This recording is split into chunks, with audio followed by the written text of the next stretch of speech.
Some hospitals have started banning visitors again because of the rising number of COVID cases in the northeast of England. A third hospital has now announced it's suspending visitors. And our reporter Rachel Sweeney is live for us at the University Hospital of North Tees in Stockton. Very good morning to you, Rachel, and Happy New Year to you as well. Look, bring us up to speed on this story. Which hospitals aren't allowing visitors? How have people in your area taken that news? Hello, good morning, Isabel. Yes, the University Hospital of North Tees is the third hospital in the northeast of England to temporarily suspend visitors because of rising COVID numbers. At the weekend, the Sunderland Royal and South Tyneside District Hospital also temporarily suspended visitors. North Tees and Hartlepool NHS Foundation Trust said it was a difficult decision to make, but one that they felt that they had to because of rising COVID numbers. Now, some people will be allowed in under what they've called exceptional circumstances, and families are asked to contact wards directly to plead their case, as it were.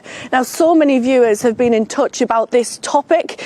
Chris Clark said, "I'm due to be a dad. I hope it doesn't affect births." Chris Johnson, "It's a necessary evil because the infection is so great." Owen Weir, "Cancer treatment is bad enough without having to do it alone." Rupert Myers said, "We should just trust our medical professionals." Ms Sterling said she never got over losing her dad, and not being able to see him was very difficult. She said that the situation needs managing properly. Shelley, 60, "When I was in hospital, I used a phone and iPad, so it didn't really matter that nobody could come in." And Ken Clasper said this is very difficult for people with dementia. Now, Chris Hobson, who is the chief executive of the NHS providers, they represent the health trusts. He posted a 25-tweet thread, and in it he said the NHS is under extreme pressure, arguably more pressure than it was last January. He said that there's a rapid increase in community infections, and that really is the issue that they're having here in Stockton, which is why they've made the decision at this hospital. He said the NHS is working flat out. The next couple of days is crucial, and they'll continue to monitor the situation. Rachel, one of the quotes you're reading there was from an expectant father. And of course, one of the lessons we learned from the last 2 years of this pandemic is the trauma that couples experience of being separated through anything to do with the birthing process, whether it be scans, whether it be the birth itself. And yet we're now hearing from some hospital trusts, I believe there's one in Birmingham, that partners are now not able to go to scans because of rising cases. And of course, sometimes scans are incredibly traumatic. Women find out that they've lost their baby, for example. A number of MPs very unhappy about this. Yeah, it's a really difficult balance, isn't it? I have a mammy group of 12 friends who I met when I had my baby, and I spoke to them in our WhatsApp group last night. 3 of them have just recently had babies. They said it's been difficult because the partners can't come to consultation appointments. But, you know, a lot of people don't take partners to consultation appointments anyway because their partners work full time. It's not one of those exciting scans or anything. You don't get a picture. It's just a sort of a routine thing.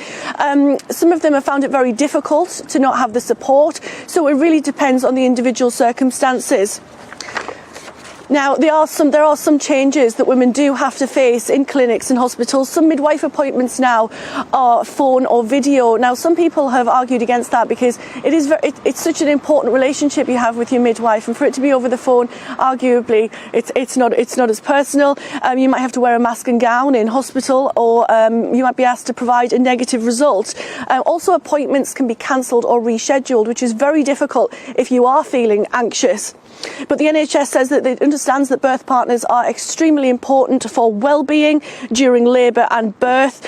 So dads can be there if they don't have symptoms. Something I found absolutely remarkable when I was doing some research for this was that people are asked to find backup birth partners in case the dad or partner has to isolate or has COVID symptoms. I just can't imagine being in the situation where you're about to give birth and you know, it's not your birth partner there. But going back to Chris, who we mentioned in the viewer opinions, I spoke to him last night on Twitter. He is very excited.